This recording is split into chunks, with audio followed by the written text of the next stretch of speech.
niongee na nyie wa Sabato kidogo, ndugu zangu. Na hii ndio kosa tumefanya. Ukimwambia mtu njoo ushike Sabato ili uende mbinguni, anakuuliza mbona kuna Myahudi anashika Sabato na mbinguni afanye nini? Haendi.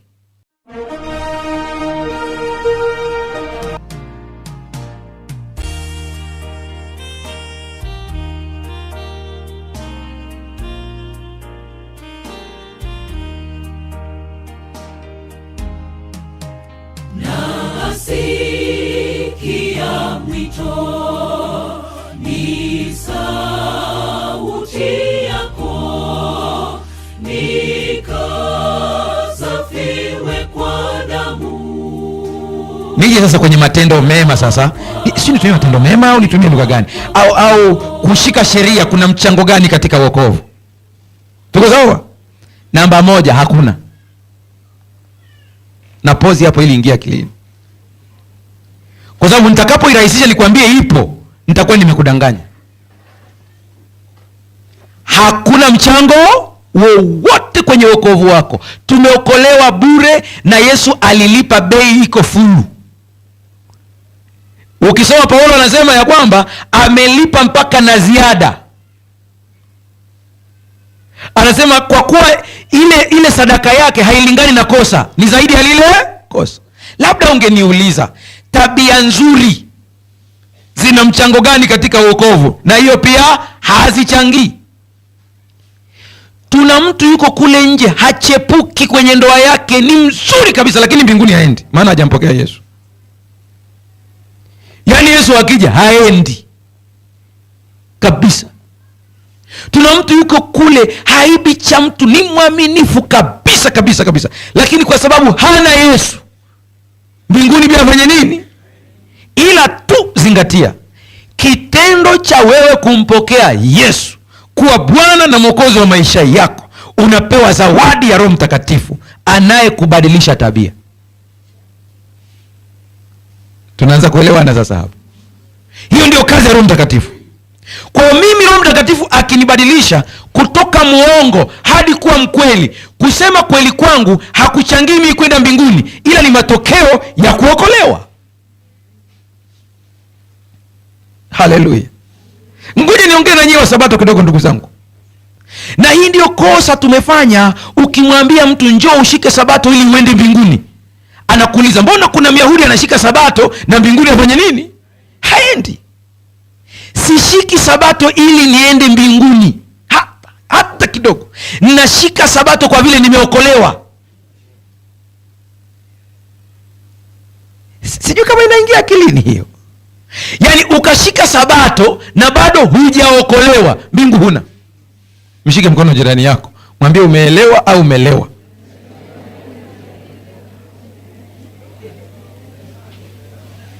Tunaanza kuelewana sasa, Msione nikiwa mara nyingi nasema hapa, jamani, nimezaliwa kwenye hili kanisa, mimi ni wahumu, sijatokea huko kuja. Msije mkasema huyu kapandikizwa, mimi ni mzawa. Najua mgogoro wetu jinsi ulivyo, na niwaambieni kanisa hili rasmi kiofisi limeanza mwaka wa 1863 kiofisi. Kiofisi, unanielewa 1860 ngapi? 63. Acha movement za 1844, achana nazo hizo. Mimi naongelea ile kuwa organized kama kanisa 1860 ngapi? Lakini ujumbe wa wokovu kwenye hili kanisa ulikuwa haujahubiriwa na wala walikuwa hawaamini. Kwa kama Yesu angetokea kuja 1844, asingeenda hata huyu, maana tiketi ya wokovu walikuwa hawana. Tuko sawa sawa? Utaniuliza ilianza kufundishwa lini? Ujumbe huu tunaofundisha wokovu huu kwenye hili kanisa ulianza kufundishwa mwaka wa 1888. Vijana wawili ndio walioanza, na waliofundisha haikuwa rahisi, walipigwa vita mpaka mwisho. Na hata usione tunaofundisha hapa tuko sawa sawa, tunapigwa pia. Lakini tumeamua tukasema hii habari njema ambayo sisi tumeipata, kwa nini tuwafiche wenzetu wateseke? Lazima tuwaambie, jamani, unaweza ukashika Sabato na mbinguni usifanye nini? Maana wokovu huna. Na wokovu unapatikana kwa mmoja, Yesu Kristo tu. Mlioangalia kwenye YouTube kidogo, jamani nitaisemea leo kidogo, maana hii ukinigusa hapa ndio umegusa pale penyewe kabisa. Niliwahi kufundisha roho ya mpinga Kristo. Nikawa na part 1 na part 2. Nikasema mara nyingi tukiongelea mpinga Kristo tunakimbilia kwa papa. Si ndio hivyo Lakini tumesahau Biblia imesema ni roho. Roho sio mtu. Anaweza akafa huyo, akaibuka mwingine, ile roho ikafanya nini? Ikaendelea. Lakini roho ya mpinga Kristo wakati ule anasema hata sasa ipo. Lakini wakati ule anasema hata sasa ipo, papa hayupo. Tuko sawa sawa? Sasa utajiuliza kama ipo na papa hayupo, maana kina Martin Luther, mwanzilishi wa Lutheran, alikuwa anaamini kabisa na wengine wote kwamba mpinga Kristo ni papa. Lakini wakati wa andiko linaandikwa papa hayupo, maana yake ni nini? Ni kana kwamba anakuambia hii roho itaendelea. Na kwa sababu ni roho, inaweza kuwa ndani ya kanisa hata la Wasabato bila kujua. Unasema inakuwa kwaje ndani ya kanisa langu? Siku utakapoamini ya kwamba una jitihada unaweza kufanya ili kuokolewa, umemtoa Yesu kwenye kiti chake ukakaa wewe.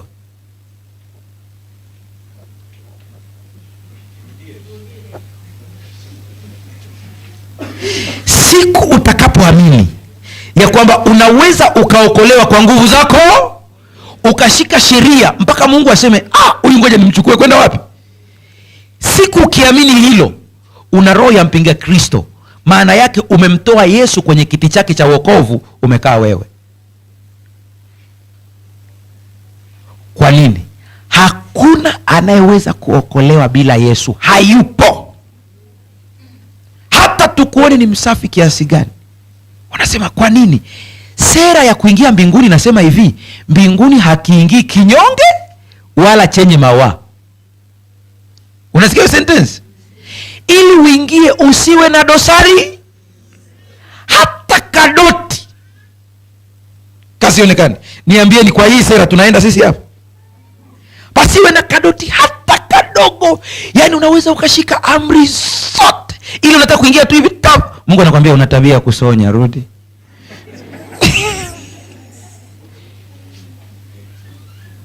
Kwa habari ya kuishika sheria, hakuna mwenye mwili atakayehesabiwa nini? Haki.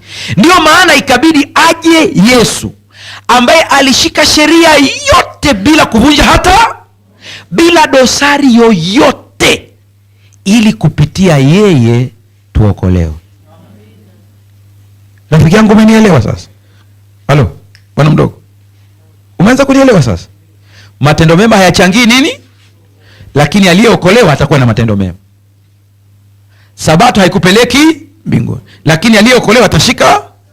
Zaka haikupeleki, lakini aliyeokolewa atatoa. Iko sawa sawa? Kiingereza hakikupeleki Marekani, lakini aliye Marekani ataongea Kiingereza. Hiyo imekaa vizuri hiyo. Ila kuna watu wengi hapo wanajua Kiingereza, lakini hata hapo Kenya.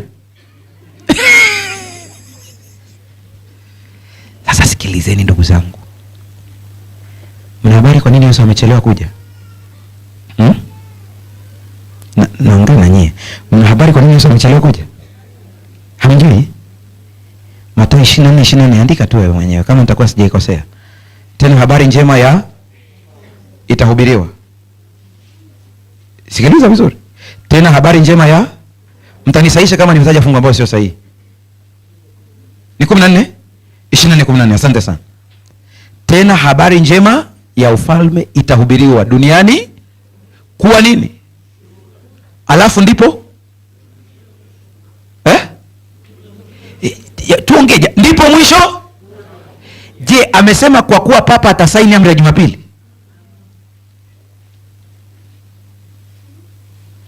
Yaani amri ya Jumapili inaweza ikasainiwa, lakini bado Mungu akaipiga reverse, kwa sababu bado hujahubiriwa habari njema ya ufalme. Kwa sababu amri ya Jumapili sio kigezo cha ujio wa Yesu. Kigezo cha ujio wa Yesu ni mpaka wote mtakapoelewa tunaokolewaje.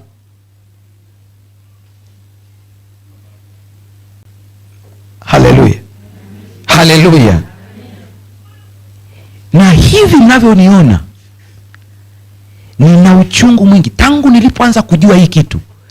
nilikuwa na uchungu na Wasabato kuliko watu wote. Mimi nachunga wote, wanajua wachungaji, waumini wote wa dini zote, mimi nawachunga kabisa kabisa. Naenda kwao, ninawaombea, naweka wakfu biashara zao, siwaulizi dini yao, lakini ndani ya damu yangu nimeelewa Kisabato. Kwa na uchungu nikiona jitihada za Wasabato walizo nazo, lakini waambiwe eti kwa kuwa hawana Yesu wanaenda motoni. Inauma. Na nikwambia, wa kwanza kuongea naye hizi habari alikuwa ni baba yangu aliyenilea. Tuliongea naye mpaka saa 9 ya usiku, mpaka mama akasema nendeni mkalale sasa, hamtamaliza. Maana mzee na ilikuwa kama unavyoniuliza sasa, sheria sasa hapa niambie na kazi gani hapa? Nikamwambia mzee, haina sasa inakuwa kuaje hapa? Nikamwambia mzee, tulishafeli. Yaani unajua, tukubali tusikubali, kuna Ukristo wa kinafiki. Unajidai uko sawa, lakini ndani ya dhamira unajijua kabisa umefeli. Mafarisayo walijidai wanayushika sheria kweli kweli. Ndipo Yesu akaja akapiga knockout. Akamwambia watu wakale wamesema, unakumbuka ile usizini? Haikuishia hapo. Akawapiga na nyingine tena. Akamwambia watu wakale wamesema usiue. Lakini mimi nawaambia, amuonee hasira ndugu yake ni muuaji. Kwa mtaji huu wauaji wangapi huko ndani? Alafu unataka uokolewe kwa sheria. Unatoboa wewe kweli wewe? Narudia Samaria yangu hii. Sheria, kushika sheria hakumpeleki mtu mbinguni, lakini aliyeokolewa atawezeshwa kuishika sheria. Sio ili aende mbinguni, ila kwa sababu yeye ni raia wa mbinguni tayari. Niliwaambia mpaka hivi tulipo hapa tumeketi pamoja naye katika ulimwengu wa roho.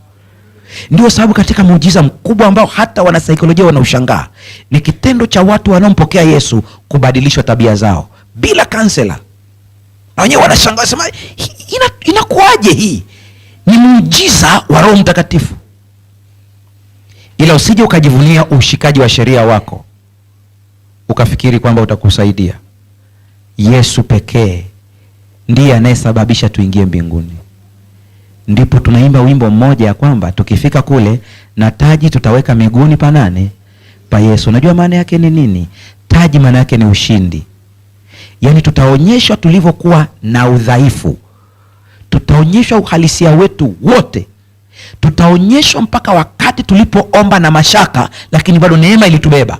Unanisikia vizuri hiyo? Tutaonyeshwa takataka zote kabisa. Ndipo tutamuuliza Yesu, hivi mtu kama mimi nimefikafikaje hapa? Ndipo Yesu atakwambia, ulikuwa ndani yangu nikakubeba. Alafu utamwambia, sasa hii taji ninayopongezwa ya nini sasa? Mbona hainihusu hii ya kwako? Na hili fundisho ukilijua utakuwa mnyenyekevu, kiburi kinaisha. Ndio maana unaweza ukaona mimi ni mchungaji ninahubiri, lakini kuna siku utanikuta pembezoni ninamvuta sigara, anavuta sigara. Sisonyi, simfukuzi. Kwa sababu najua hata mimi sio ujanja wangu, ni neema. Hoja yako ilikuwa kuhusu madhehebu mengine. Ulikuwa umeuliza kitu gani kuhusu madhehebu mengine pale? Mahusiano, kuchangamana nao vizuri vizuri. Ngoja nikwambie, mimi nataka nikiongea leo unanitazama uso, ndio nafurahi zaidi. Sikiliza nikwambie kitu ndugu yangu. Samsoni alienda kule Timna akachukua mwanamke. Torati inaruhusu. Nenda kasome pale, anasema lakini wazazi wake hawakujua kwamba jambo hilo latoka kwa Bwana. Bwana huyu alisema tuchangamane nao, ndio mimi mtu anasema ndio, ili apate kujilipizia nini? Kisasi. Sasa sikia. Ukimwona daktari anachangamana na wagonjwa, unampa mkasi au tiki? Ukiona dokta anakimbia wagonjwa, unampa mkasi au tiki? Najua humu ndiko madhehebu mengi, lakini naomba mniruhusu hivi niongee na Wasabato kidogo. Nendeni kaangalieni misingi ya imani ambayo tunaiamini sisi. Kuna msingi ufuatao. Kanisa la Kristo ni msingi. Tunaita imani za msingi, samahani. Alafu kuna masalio na utume wake, ni imani ya msingi. Usivichanganye hivi vitu viwili. Ukivichanganya kwenye kapu moja, hujaelewa kanisa lako linaamini nini. Sikia sasa. Kanisa la Kristo, kaangalia definition pale kwenye msingi wa imani. Anasema ni wale wote wanaomkiri Yesu Kristo kuwa Bwana na Mwokozi wa maisha yao. Hilo ni kanisa la nani? Na mimi nikuulize, Lutheran wanamwamini Yesu au hawamwamini Yesu? Baptist, Pentecost, je, hao ni Wakristo sio Wakristo? Ni ndugu zetu sio ndugu zetu? Mwisho wa kunukuu.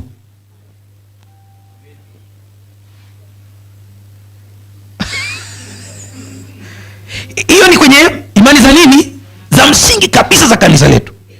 Shida, unachanganya masalio na utume wake, unaichanganya na kanisa la Kristo. Ndipo tunakuja msingi mwingine, masalio na utume wake. Nenda kausome vizuri pale. Unasema, lakini katika siku hizi za mwisho Mungu anao watu aliowatenga. Kwa hiyo kumbe sisi unavyotuona kanisa la masalio tumetengwa. Ni kama vile wewe hapo uwe na watoto 10 alafu unasafiri. Unaposafiri unawaambia mimi naondoka, lakini nyie wote ni watoto wangu, ila maelekezo yote ya hii nyumba muulizeni kaka yenu huyo hapo. Unanielewa? Kwa hiyo katika makanisa yote ya Kikristo Mungu akainua kanisa la masalio, sio ili liwapige wadogo zake, bali hili kanisa liwaelekeze wadogo zake cha kufanya. Ndio sababu, ngoja niende zaidi ya hapo kidogo. Ndio sababu akija mtu kutoka Pentekoste, akija mtu kutoka Baptisti, akaamini hiki ambacho tunaamini, akasema mimi sibatizwi mara ya ngapi? Nenda kasome kanuni pale, inasema anapokelewa kwa kukiri imani. Kama yule sio ndugu yangu, inakuwaje ubatizo wake ni ukubali? Tuko sawa sawa? Tatizo ni kwamba masalio wameacha utume wao. Utume wako ilikuwa kuwafundisha wenzako. Na mimi niwape mifano tu. Kabla watu wote hawajaanza kusema soda ni mbaya, walioanza kusema ni nani? Masalio. Ndio walianza kusema. Kabla wengine hawajaanza kusema kahawa ni mbaya, walioanza kusema ni nani? Masalio. Wewe umetumwa ili kuambia ndugu zako kwamba bwana, kaa chonjo, kwenye kahawa kuna kafeini. Tuko sawa sawa eh? Kaa chonjo, fanya mazoezi. Tunakumbuka tunaongea hiyo kwenye kanisa hili hili. Kaa chonjo, nguruwe ni mbaya, si ndio tunasema hapa? Na sasa ngoja niwaambieni kitu. Ikatokea kanisa zima la Pentecost wakaelewa kwamba aliyeokolewa pia anapumzika siku ya 7. Huna haja ya kuambia waje hapa, utakuwa hujawatendea haki. Waache kule kule walipo, maadamu wanamkubali Yesu Kristo kwa Bwana na Mwokozi wa maisha yao, na wamesikiliza hiki ambacho masalio unawafundisha wewe. Waache. Mimi unavyoniona hapa, kuna watu wanaitwa Messianic Jews, ni Wayahudi wanaomwamini Yesu, wanashika siku ya 7 kama sisi. Pasaka yao ni tofauti na kwetu kidogo. Wao badala ya mikate wanachinja pia. Lakini ukauliza, je, hii haina maana kwamba mnasema kwamba Yesu hajafa? Nasema hapana, hii ni kumbukumbu. Wale watu mimi nikienda kwao, hakuna siku nawaambia njoo jiunge na mimi. Ninasali kwao kwa moyo mweupe, nikijua kabisa ni ndugu zangu, sina maswali na wao, maana wanaamini kila kitu kama ninavyoamini. Tofauti ni jengo. Mshike mkono jirani yako, mwambie hii ni ngumu, kuna siku utaielewa.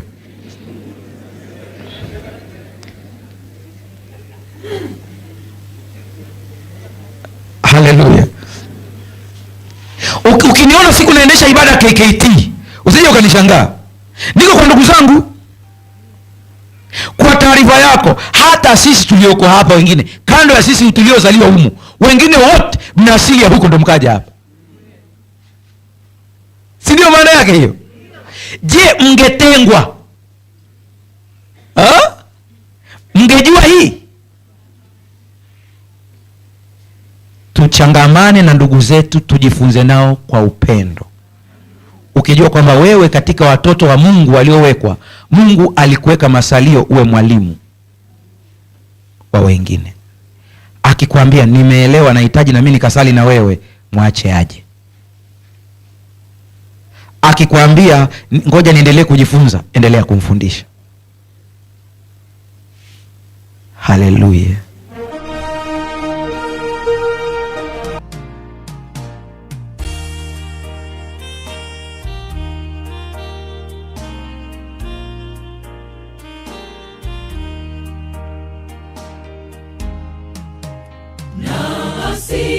Nasikia mwito